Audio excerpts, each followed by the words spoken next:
મિત્રો, મારું નામ રિકિનભાઈ પ્રજાપતિ. આપણે 12મા ધોરણની અંદર આંકડા શાસ્ત્રની અંદર ત્રીજું ચેપ્ટર શીખી રહ્યા છીએ, જેનું નામ છે સુરેખ નિયત સંબંધ. એક પ્રકારના દાખલા શીખી ગયા. આગળ આપણે બીજા પ્રકારના દાખલા શીખીએ તો y ની x પરની નિયત સંબંધ રેખા મેળવો. ઉદાહરણ નંબર 2 છે. એટલે તો નિયત સંબંધ રેખા મેળવવાની. નિયત સંબંધ રેખા એટલે y કેપ બરાબર a plus bx. આ સૂત્ર આપણે મેળવવાનું છે અને એના માટે a શોધવો પડશે, b શોધવો પડશે. તો જો વેચાયેલા લેપટોપની સંખ્યા 7 હોય, વેચાયેલા લેપટોપ એટલે x કહી દેવાનું. પહેલું ખાનું જે માસ આપ્યા છે 1 થી 6 એ ફક્ત કન્ફ્યુઝ કરવા માટે મૂક્યું છે, એનું કશું જ કરવાનું નથી. પરીક્ષામાં આવું ટેબલ તમને આડું આપ્યું છે અને અહીંયા ઊભું કરેલું છે. માસ એવા ને એવા રહેવા દેવાના. વેચાયેલ લેપટોપ છે અને આપણે x કહી દઈશું. નફો જે લાખ રૂપિયા આપણને આપ્યો છે અને આપણે y કહી દઈશું. કહેવાનું મીનિંગ એવું છે 5 લેપટોપ વેચાયા હોય તો નફો 8 લાખ રૂપિયા હશે. એ રીતના હા, લેપટોપની સંખ્યા હજારો લાખમાં હશે, એ રીતના હશે. ખાલી 5 ઉપર કે 8 લાખ નફો આપણને મળે નહીં, એટલા માટે. હવે વેચાયેલ લેપટોપની સંખ્યા 7 હોય એટલે કે x 7 હોય તો તેનો નફો શોધો. નફો એટલે y શોધવાનું છે. એટલે y ની કિંમતના અનુમાનમાં થતી ત્રુટિ શોધો. આ એક શબ્દ ધ્યાન રાખવાનું, ત્રુટિ એટલે ખામી. એની વ્યાખ્યા પણ પરીક્ષામાં પૂછવાતી હોય છે, પછી તમને શીખવાડીશ. હવે ત્રુટિ પણ શોધવાની છે, છેલ્લે શોધાશે. હવે આની અંદર પણ જે પરીક્ષામાં ટેબલ આડું આપ્યું હોય ને ઊભું કરી દેવાનું. માસ ખાલી કન્ફ્યુઝ કરવા માટે મૂક્યું છે એટલે નીચે કુલ લખ્યું. વેચાયેલા લેપટોપ છે એને આપણે x કહી દઈશું. x નું આપણે ટોટલ કરવાનું એટલે એને કહેવાય સિગ્મા x. x નું ટોટલ કરીએ એટલે સિગ્મા x થઈ જશે. આનું ટોટલ તમારે થશે 40. નફો છે એ y કરી દઈશું તો એને આપણે કહી દઈશું સિગ્મા y. એકા થઈ ગયું. પછી એવી રીતના 58 સરળ કરો એટલે 58 થઈ ગયું. હવે આના પરથી આપણે x બાર અને y બાર પહેલા શોધવાનું, તો આપણને ખબર પડે કયા કયા ખાના આવશે. તો પહેલું આપણે શોધીએ x બાર. x બાર નું સૂત્ર તમારું આવશે સિગ્મા x ભાગ્યા n. સિગ્મા x કેટલા તો 40. n એટલે 1 2 3 4 5 6 40 ભાગ્યા 6. સાત બાર એટલે 6.67. 6 છે એટલે ઉમેરી જાય 67 આવે. બીજી વાત કરીએ y બાર, એનું સૂત્ર આવશે સિગ્મા y ભાગ્યા n. સિગ્મા y 58, n એટલે 6 3 ને 3 6 58 ભાગ્યા 6 અને સાદું આવશે 9.67. અહીંથી આપણે જોવાનું x બાર અને y બાર અહીં બંને પોઈન્ટ વાળા છે. એટલે પોઈન્ટ વાળા હમણાં આગલો લેક્ચર શીખ્યા એટલે એના પોઈન્ટ વગરના હતા. આ લેક્ચરમાં પોઈન્ટ વાળા છે અને x અને y ની સંખ્યા તમે જોશો નાની છે, પણ મોટી કિંમત ખાલી 15 છે. એટલે પોઈન્ટ વાળા હોય અને x અને y ની સંખ્યા નાની હોય તો આગળના ચેપ્ટરમાં જે શીખેલા એ પ્રકારના જ ખાના આવે. તો x y પછી બંનેનો ગુણાકાર કરી દેવાનો x y, પછી પહેલાનો સ્ક્વેર કરી દેવાનો x નો સ્ક્વેર. હવે જો બીજા ચેપ્ટરનો દાખલો પૂછાય એટલે એવું પૂછાય સહજ સંબંધક શોધો તો y સ્ક્વેર નું ખાનું આવશે. પણ તમને એવું કે નિયત સંબંધ રેખા શોધો તો y સ્ક્વેર છેલ્લું ખાનું આવશે નહીં. આ યાદ રાખવાનું. હવે આગળ વાત કરીએ તો xy આ બંનેનો આપણે ગુણાકાર કરવાનો છે.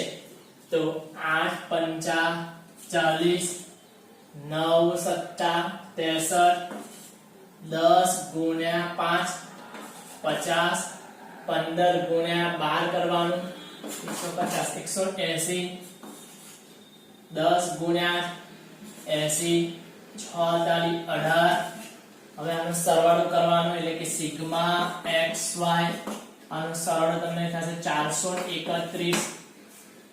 હવે x નો સ્ક્વેર કરવાનો. x નું ખાનું પહેલું છે એનો વર્ગ કરતું જવાનું. વર્ગ એટલે એની સંખ્યા વડે ગુણવાનું. 5 નો સ્ક્વેર 5 ગુણ્યા 5 એટલે 25.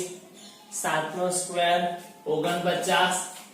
5 નો સ્ક્વેર 25. 12 નો સ્ક્વેર 144.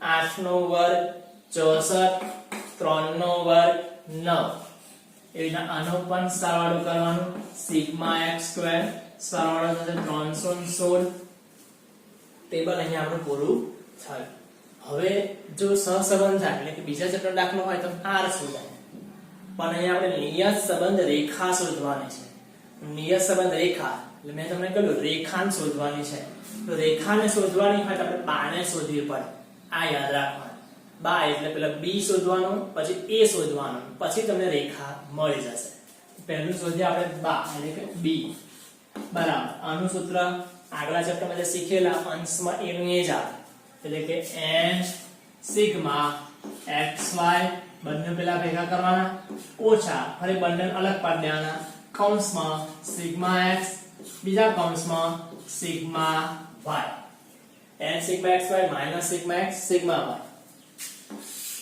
નીચે n સિગ્મા x નો સ્ક્વેર માઈનસ કૌંસમાં સિગ્મા x હોલ સ્ક્વેર વર્ગમૂળ આવશે નહીં આગલા ચેપ્ટરમાં આપણે કેવી રીતે શીખેલા તમને ખ્યાલ આવે એટલા માટે સાઈડમાં સૂત્ર લખું છું આગળ સૂત્ર હતું r નું સૂત્ર ઉપર એવું ને એવું જ હતું ખ્યાલ હોય તો n sigma xy minus sigma x sigma y છેદમાં વર્ગમૂળમાં n સિગ્મા x નો square minus sigma x whole square ફરી જે x આવે તે આપણે y લખી કાઢતા હતા કે n સિગ્મા y નો square minus sigma y whole square આવું લખી કાઢતા હતા હવે આ આપણે b શોધ્યો છે એટલે વર્ગમૂળ નીકળી ગયું અને y સ્ક્વેર નું ખાનું નથી એટલે આ પણ આવશે નહીં આમાંથી આ વર્ગમૂળ નહીં આવે આપણે બંને યાદ રાખવાનું બંને ભેગા ના થઈ જાય ખાસ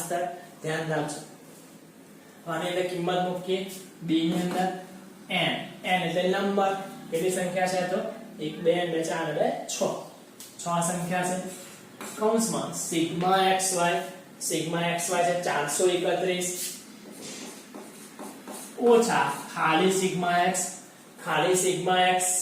કેટલા છે 40 બીજા કૌંસમાં સિગ્મા y છે 58 નીચે n એટલે 6 સિગ્મા x નો સ્ક્વેર ડાયરેક્ટ x નો સ્ક્વેર છે સિગ્મા x નો સ્ક્વેર છે 316 ઓછા કૌંસમાં સિગ્મા x ખાલી સિગ્મા x છે 40 n નો સ્ક્વેર 431 ગુણ્યા 6 તો જવાબ આવશે તમારો 2586 ઓછા 58 ગુણ્યા 40 કરવાનું જવાબ આવશે 2320 એટલે નીચે 316 ગુણ્યા 6 કરવાનું જવાબ આવશે 1896 ઓછા 40 નો સ્ક્વેર એટલે કે 40 ગુણ્યા 40 કરવાનું 1600 હવે બાદબાકી કરવાની 2586 ઓછા 2320 જવાબ આવશે 266 નીચે 1896 ઓછા 1600 જવાબ આવશે 296 ભાગાકાર કરશો એટલે તમારો જવાબ આવશે 0.8986 આ પોઈન્ટ પછી બે આંકડા જોશો 89 છે અને પછી 86 છે એટલે 50 કરતા વધારે છે તો 89 ને એક ઉમેરી દેવાનું 89 + 1 કરે એટલે 90 થઈ જાય એટલે 0.9 આ તો 0.90 આ થઈ ગયું 0.9 ગણો કાં તો 0.90 લખો તો પણ ચાલે b મળી ગયા b પછી આપણને મળશે a નું સૂત્ર y બાર જાણે આપણે લીટી દોરશું બાર બોલાય y બાર માઈનસ b x બાર કિંમત મૂકીએ તો y બાર ની વાત કરે તો y બાર આપણને મળે 9.67 ઓછા b આપણને મળે 0.90 આ તો 9 બંને કિંમત સરખી જ આવશે 90 x બાર આપણને મળે 6.67 આ તો 6.67 9.67 ઓછા 0.90 ગુણ્યા 6.67 કરવાનું તમારો જવાબ આવશે 6.003 એક આ મળી ગયું આમાંથી આ બાદ કરવાનું તમારે જવાબ આવશે 3.667 667 એક ઉમેરી દો 3.67 એ મળી ગયો 3.67 બા મળી ગયા આપણને બી મળી ગયો એ મળી ગયો હવે આપણે શોધવાનું છે નિયત સંબંધ રેખા નિયત સંબંધ રેખા શોધીએ આ તો ખાલી સમજાવવા માટે મેં લખી દીધું નિયત સંબંધ રેખા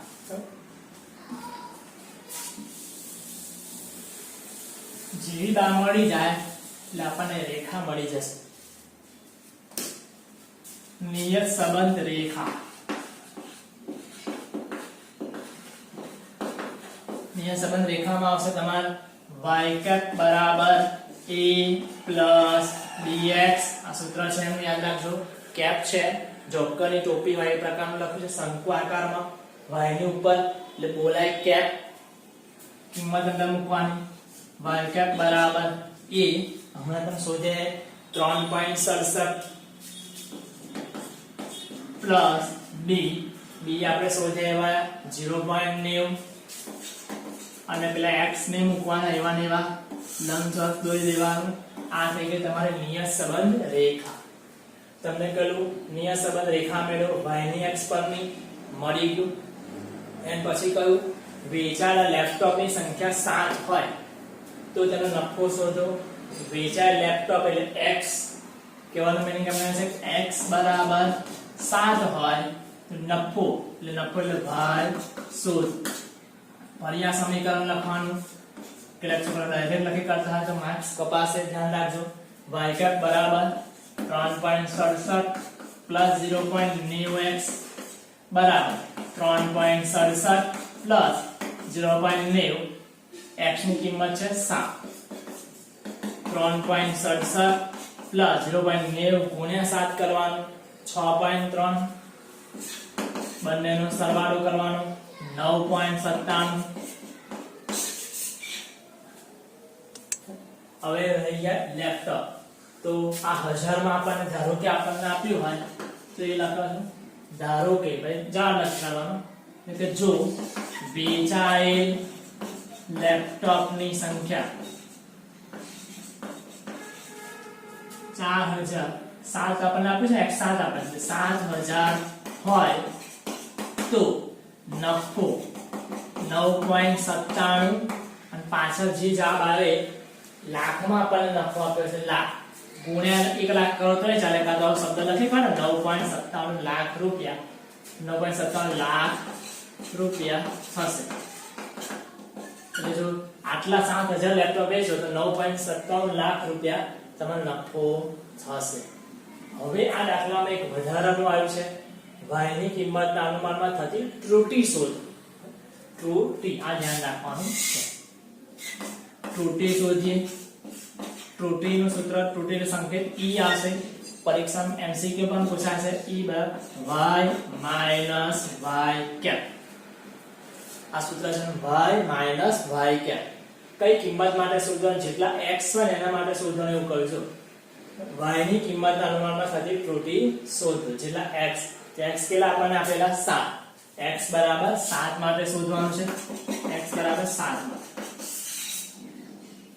તો જોઈએ તો e શોધવાના e એટલે ત્રુટિ એટલે ખામી કેટલી ખામી રહેલી છે તો y કોના માટે x બરાબર 7 તો અહીંયા ડાયરેક્ટ નથી લેવાના આ y કેપ છે તો x બરાબર 7 છે એમાં જોવાનું ટેબલમાં જોવાનું x નું ખાનું એટલે લેપટોપ વાળું ખાનું એમાં 7 આપ્યા છે એ જોઈ લેવાનું તો અહીંયા તમને આપ્યા છે 7 જો 7 આપ્યા છે જે 7 માટે શોધવાનું છે એટલા માટે x 7 આપ્યા છે એનો y કેટલો છે એનો y છે આપણી પાસે 9 આ 9 આપણને મળે એટલે x બરાબર 7 માટે y ની કિંમત થઈ ગઈ 9 ઓછા y cap તો હમણાં તમે શોધ્યા x બરાબર 7 હતા y cap શોધ્યા ને y cap આ 9.97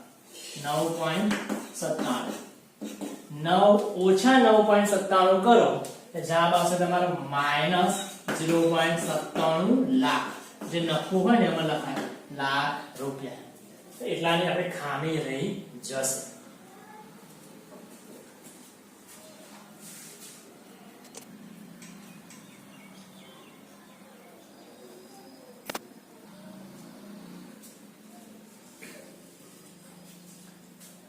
મિત્રો, આંકડાશાસ્ત્રમાં આપણે એક વાક્યનો ઉત્તર જે બોર્ડની પરીક્ષામાં 10 માર્ક્સમાં પૂછાય છે એમાં આપણને ઘણા વિદ્યાર્થીઓને તકલીફ રહેતી હોય છે. ઘણા વિદ્યાર્થીઓ કે 90 પ્લસ માર્ક્સ આવતા હોય છે પણ એમના 55 સુધી પણ ઘણીવાર પહોંચી જાય, પણ જે માર્ક્સ સમજોતા એક વાક્યમાં ઘણીવાર કપાય છે. આપણે એક વાક્યના જે પ્રશ્નનો જવાબ છે એ ખાસ જે લોકોને વધારે માર્ક્સ લાવવા છે પ્લસ જે લોકોને પાસ થવું છે એ બધા માટે આસાનીથી તૈયાર થઈ જાય એ માટે તમારે શું કરવાનું કે આપણે રોજે રોજ થોડા તૈયાર કરતું રહેવાનું. 2-3 તો 4-5 એના ડેઈલી તૈયાર કરતું રહેવાનું. આપણે એવું કરીએ છે કે આ લેક્ચર્સ થી આપણે થોડા લેક્ચરમાં સમય હશે તો થોડા પ્રશ્નો પણ આપણે લેતા જઈશું. આજે આપણે 5 પ્રશ્નો શીખીએ છીએ. આશા રાખું છું આ ફક્ત તમારા ચોપડામાં નહીં તમારા મગજમાં પણ તૈયાર થઈ જાય એવી આશા સાથે હું આ 5 પ્રશ્નો અત્યારે લઉં છું. પહેલી વ્યાખ્યા છે નિયત સંબંધાકની વ્યાખ્યા. આ ચેપ્ટરના એક વાક્યના જવાબ છે નિયત સંબંધાક. સારી ભાષા કહો તો નિયત સંબંધાક એટલે બી. જેમ કે સૂત્રમાં બી શોધતા હતા એ બી ને કહેવાય નિયત સંબંધાક. તો ઘણીવાર એવું પણ પૂછે કે બી ને શું કહેવામાં આવે છે એમસીક્યુ માં, તો એને કહેવાય નિયત સંબંધાક. તો હવે એનું વ્યાખ્યા જોઈએ તો નિયત સંબંધ રેખા, એ પણ આપણે રેખા આવી ગઈ. સૂત્રમાં શીખ્યા આપણે y કેપ બરાબર a plus bx માં. આ સૂત્ર છે, આ તો તમને આવડે છે. y કેપ બરાબર a plus bx માં ચલ x ના સહગુણક b ને, ચલ x ના સહગુણક જો x છે એની સાથે ગુણેલો b છે એટલે x ના સહગુણક b ને y ની x પરની નિયત સંબંધ રેખાનો અને y ની x પરની અન્વયોજિત રેખાનો નિયત સંબંધાક કહે છે. કહેવાનો મીનિંગ એ છે b જે છે ને એને નિયત સંબંધાક કહેવાય. આપણે બોર્ડમાં માર્ક્સ લેવાના છે એ વ્યવસ્થિત લખવું પડે. ફરી એકવાર જોવા જઈએ તો નિયત સંબંધ રેખા y કેપ બરાબર a plus bx માં ચલ x ના સહગુણક b ને y ની x પરની અન્વયોજિત રેખાનો નિયત સંબંધાક કહે છે. આ વ્યાખ્યા આપણને તૈયાર થઈ જવી જોઈએ. એન પછી એવું છે નિયત સંબંધાક ક લાગે છે એટલે બી શેના પરિવર્તનથી સ્વતંત્ર છે. પરિવર્તન બદલાય તો પણ એની ઉપર કોઈ અસર થાય નહીં. એટલે એ વસ્તુ બદલાય તો પણ બી ની કિંમતમાં કોઈ બદલાવ આવશે નહીં. તેવી કઈ પરિવર્તન? ઉગમ બિંદુ પરિવર્તન. ઉગમ બિંદુ પરિવર્તનથી સ્વતંત્ર છે. એમસીક્યુ પણ પૂછાઈ શકે. ઉગમ બિંદુ એટલે શું? તમારે આલેખ સમજવો પડે. અહીંયા આપણે જે 0 લઈએ છે, આ 0 લો તમે, અહીંયા આ 0 છે એને કહેવાય ઉગમ બિંદુ એટલે કે એની શરૂઆત. તો આનાથી સ્વતંત્ર છે. તમે ઉગમ બિંદુ અહીંયા લો કે બીજી જગ્યાએ અહીં વચ્ચે લઈ લો તો પણ એને કોઈ પ્રોબ્લેમ છે નહીં. એટલે કે ઉગમ બિંદુ પરિવર્તનથી સ્વતંત્ર છે. પરંતુ એની પછી ઓપોઝિટ છે નિયત સંબંધાક શેના પરિવર્તનથી સ્વતંત્ર નથી.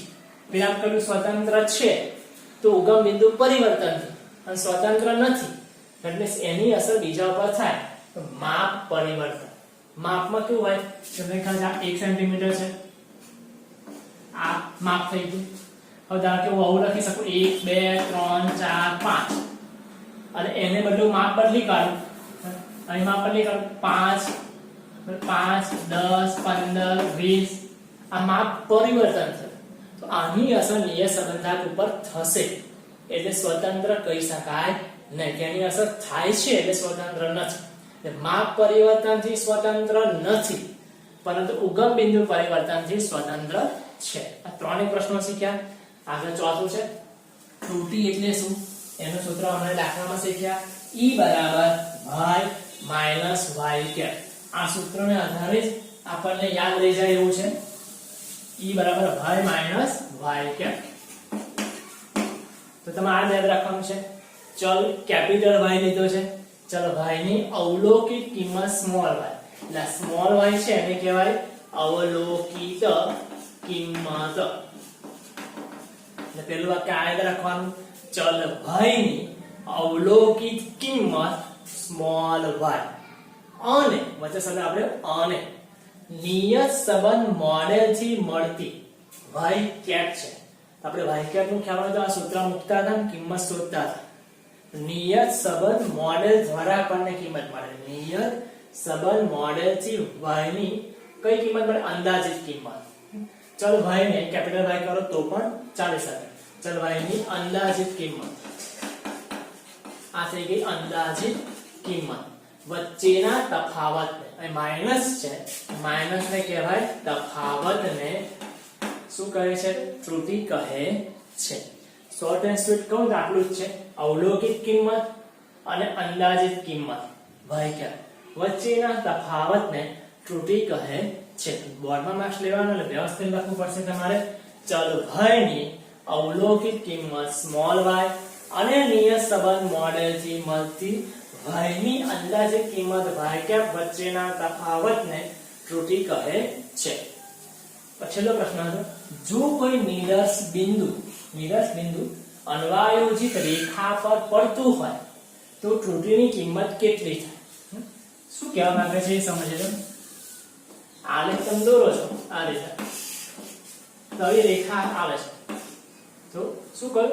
કોઈ બિંદુ એવું છે અન્વયોજિત રેખા પર, ધારો કે અન્વયોજિત રેખા છે. આ કઈ રેખા છે? અન્વયોજિત રેખા. એના પર કોઈ બિંદુ આવતું હોય આ રીતના, તો એના પર કોઈ બિંદુ પડતું હોય તો ત્રુટિની કિંમત કેટલી થાય? તો આવું જો બિંદુ આ રેખા ઉપર જ આવતું હોય ત્રુટિની કિંમત થશે 0. આ પાંચે પાંચ પ્રશ્નો તૈયાર થઈ જવા જોઈએ.